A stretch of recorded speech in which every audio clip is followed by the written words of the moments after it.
Indiana Jones and the Kingdom of the Crystal Skull is an absolute disgrace of a movie. When you have a franchise as good as the Indiana Jones series, and then this is the sequel you come up with, when you even have the same director and the same writer, George Lucas was one of the writers as well.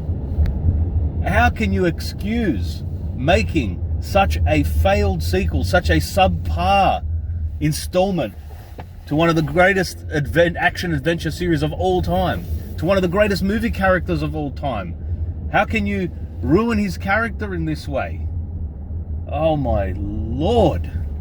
It's unbelievable how bad this movie is. All right, maybe I'm getting a bit over the top saying they ruined Indiana Jones's character. They didn't really betray his character that much, okay? But the movie itself around Indiana Jones is so low level compared to the other three movies that it almost ruins his character for me. And Shia LaBeouf, I don't mind. He's a good actor. I'm not going to shit on that guy. He's a good actor. But he just didn't fit in this as a 1950s greaser. I don't know, maybe with a better script, it would have worked with him. The script in this is so bad. All right, that's the core reason why this film fails. The script is nonsense. All right?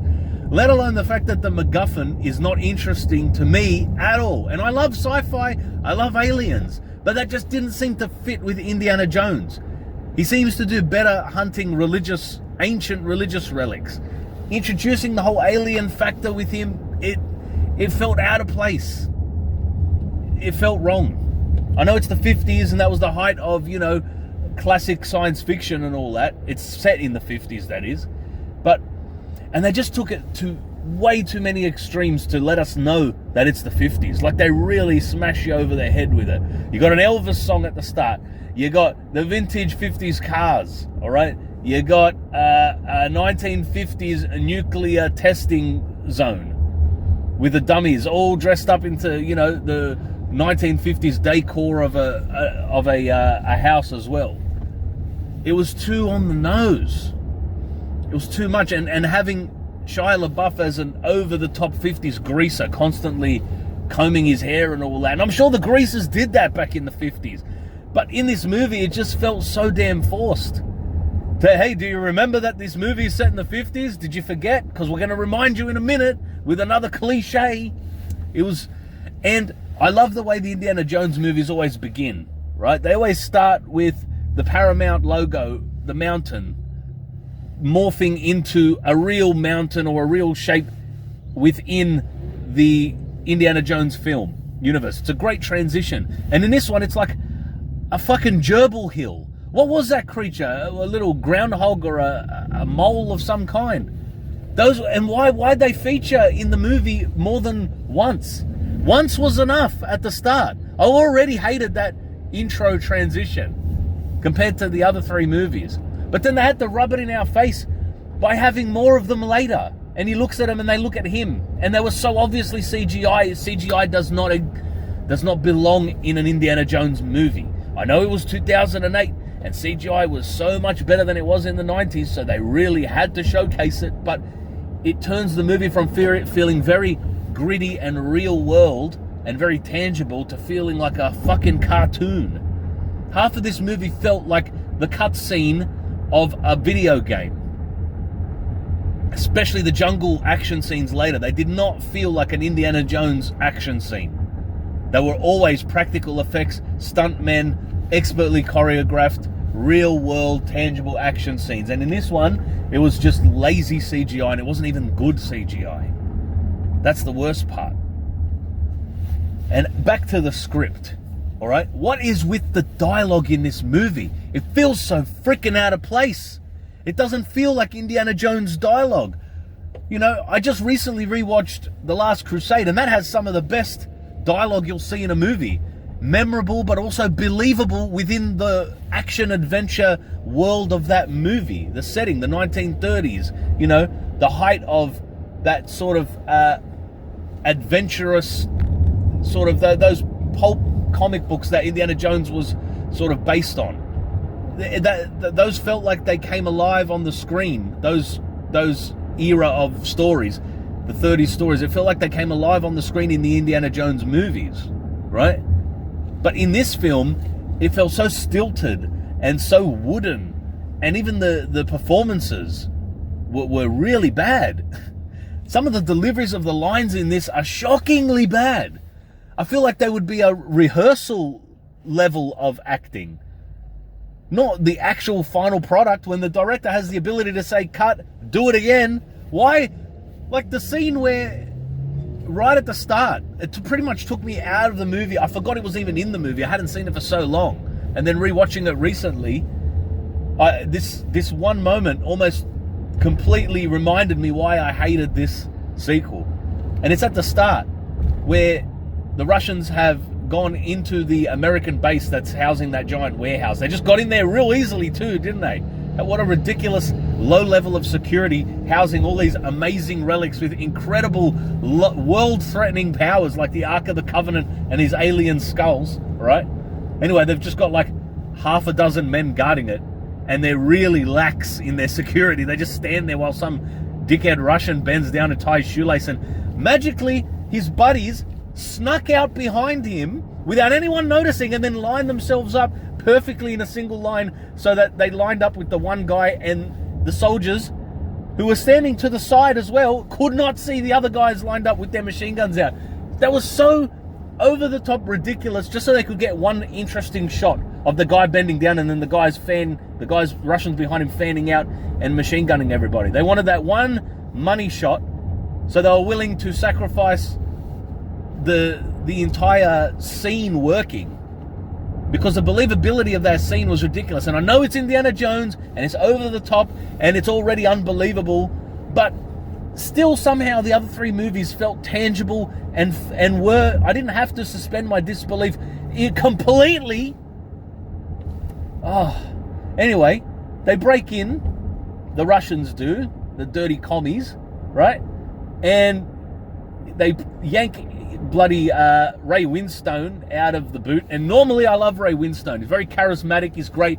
But again, terrible script can ruin the performance of a great actor. And it did in this. He's a great actor. He can really ham it up and give in a over-the-top sort of scenery-chewing performance. But he was so understated in this and so underused. And when he had a line, it was just, he was trying too hard. It was terrible. Anyway, they yank him out, and it's so obvious he's some kind of going to double-cross Indy. I don't know why, it's just written all over his fucking face. Like they pasted the script on his forehead. You could bloody tell what was coming. And then they yank Indiana Jones out, and the reveal of seeing Indy wasn't that bad with the silhouette and the shadow. I remember that being in the trailer back in 2008. And I was on holiday in Hawaii at the time. And I rushed down from my hotel because I didn't have a smartphone back then. And I rushed down to use the lobby Wi-Fi because I knew that was the day that the trailer was coming out for Indy back in January of 2008. And I rushed down there and I watched it and I was blown away. They showed a bit of the chase scene in the warehouse. They showed that silhouette scene where he picks up his hat, and I was like, oh, this feels a bit old school. It might be really good. Oh, how deceiving that trailer was. This is a problem with getting too hyped up for movies. They bloody always a disappointment. I learned that lesson from not just this movie, Indiana Jones, but bloody Star Wars The Force Awakens. What a letdown that was. Anyway, I'll save that for another video.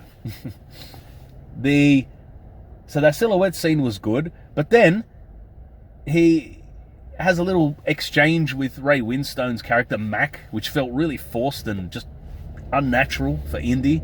It didn't feel like it felt like an Indiana Jones impersonator. It didn't feel like Harrison Ford in this scene. And in most of this movie, it didn't feel like him.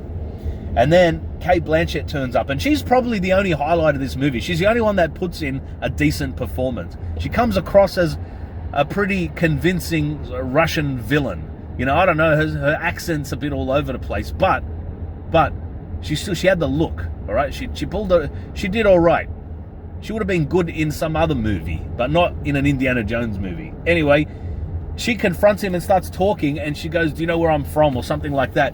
And then Indiana Jones provides one of the worst written lines. I don't know how it whoever was writing this didn't immediately scribble it out and write, "This is dog shit," next to what they just wrote, because it was so bad. He goes, "Well, by the way, what does he say? By the way, you're sinking your teeth into those wabbayus, I'd say Eastern Ukraine." Oh my God. Why did Indiana Jones say the word wabbayus? That's one of the worst, most cringy words I've ever heard. And it should never be uttered by the mouth of Indiana fucking Jones. That line was so bad. I wanted to turn the movie off right there and bloody snap the CD right in half. That was heinous. Heinous writing. That it's fitting what South Park did. Matt Parker and Trey Parker and Matt Stone, all right? How they portrayed what this movie did, what George Lucas and Steven Spielberg did to Indiana Jones's character in this movie. It was very accurate. If you don't know what I'm talking about, look up South Park, Indiana Jones and the Kingdom of the Crystal Skull. And that reminds me, the name, what a fucking mouthful. It's way too long. And the Kingdom of the Crystal Skull. The Last Crusade's long enough, and that's only bloody 4 words. All right, this was way too long. I remember when they revealed the name, I was like, before it came out, I was like, oh man, that doesn't sound right at all. I'm not liking this title, but then the bloody trailer deceived me, tricked me into thinking it was going to be good. Steven Spielberg, this guy's a talented director. How did he approve this shit? You know, how? I can understand George Lucas, because when there's no restraints on that guy, his imagination runs way too wild. And he allows his worst ideas to sift through and bloody infect the script. You know, when there's a good editor there, they can sift out the shit parts of his ideas and leave the gems. That's how you got the first 3 Star Wars movies. Had good editors. And he wasn't surrounded by yes men. All right, and then that's why the bloody sequel trilogy, great story, great concept, but all the shit chunks of his dialogue and plot points made it through because there was no filter to filter them out. There was nobody to say, George, what are you doing? And it's like Spielberg was too afraid to say it to him in this movie. As soon as George said, I think the MacGuffin should be aliens, Spielberg should have said, George, shush, no. No aliens in Indiana Jones, okay? Maybe he can hunt for the Ark of the Covenant that gets stolen by the Russians. That might have been a good story. You can bring that back. It was such a good MacGuffin, okay? And all right, if you were going to do aliens, which I don't think would have worked for Indiana Jones, you could have done it a lot better than this, you know, bloody interdimensional shit and a spaceship at the end that fucking sucks up everything. It was terrible. It was so bad. And John Hurt, a great actor. You don't even notice this guy in the movie. He's like the fucking wallpaper. He's just in the background, just sitting there, hardly saying anything, hardly doing anything. He left all his charisma at home. You know, and unless you're Bill Pullman, you can't be charismatic without charisma. He's the only guy that can act like a completely boring sort of gruff, just mumbling guy and still be engaging. He's like the only guy I've seen pull it off. All right, John Hurt, I love you. You were great in Alien, but in this, they did not give you anything to work with. So his character was a nothing character. It was nice to see Karen Allen again. I got to admit, she aged well. Okay, it was nice to see their relationship. They had a little bit of banter here and there. For a moment or two, it felt like an indie movie when they were bickering. Okay? But then it just went in a stupid direction with Mutt Williams, worst name ever, being revealed as his son. That's terrible. That's so bad. Damn it. How they ruined this movie. And in the scene where Indy's like reminiscing about his dad, and it's so obviously like a picture just printed and cut out and put in a fucking frame. It looked so phony. It looked like too clear to be a photo from the 1950s or even earlier. It's just some old photo of Sean Connery. Because he probably wasn't willing to even do a cameo in this movie. because it was after he had retired from filmmaking. Oh man, this movie's just so bad. Even the action scenes are not engaging at all. The scene in the warehouse, that could have been great, but it was terrible. Indy swings on the vine. I'm like, oh great, it looked like a practical effect, and then he lands in the truck, and the Russians are just looking at him, waiting for him to fucking elbow them in the face. They didn't even react. It's like they're just sitting there going, oh, this is Harrison Ford in our car, great. I don't know why they sound like Arnold Schwarzenegger for some reason. This is Harrison Ford in our car. Even my impressions are so shit, they're still better than this fucking movie. That scene was terrible, alright?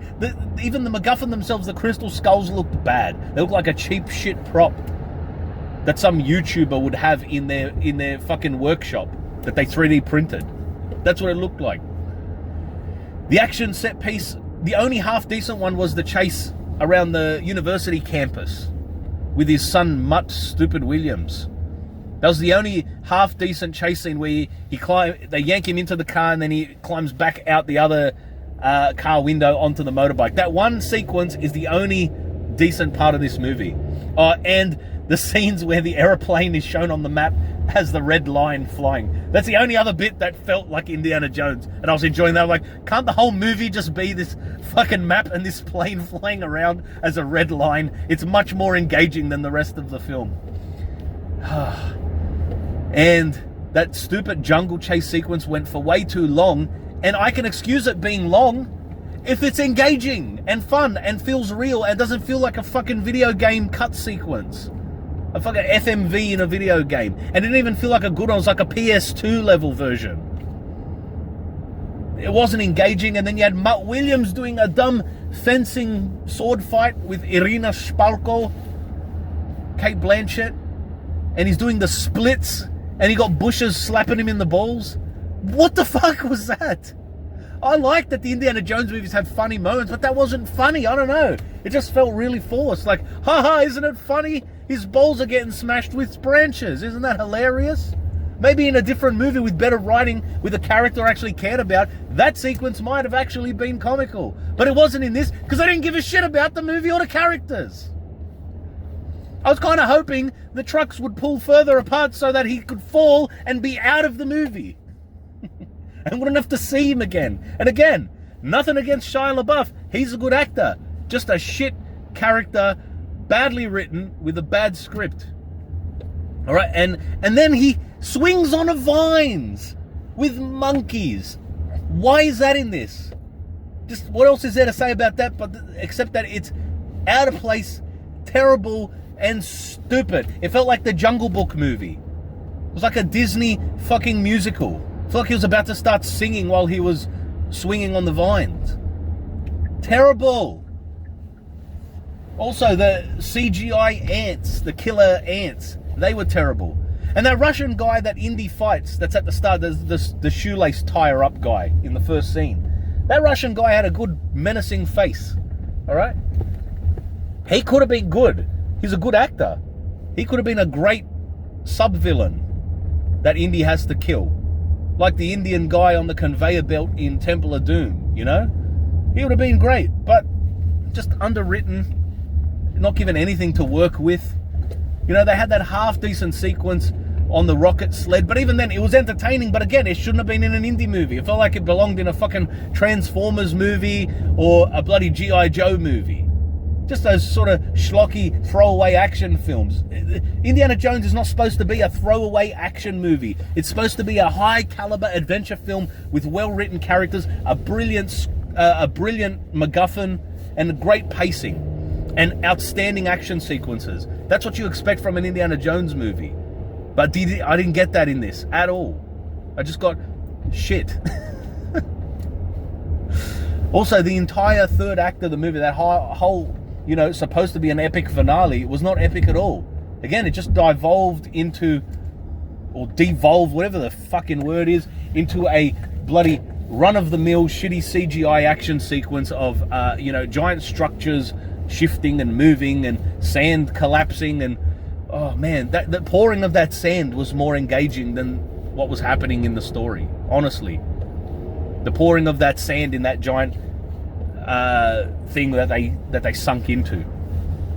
Even the natives in this were shit. That sequence where he's fighting the natives with the blow darts, that sucked.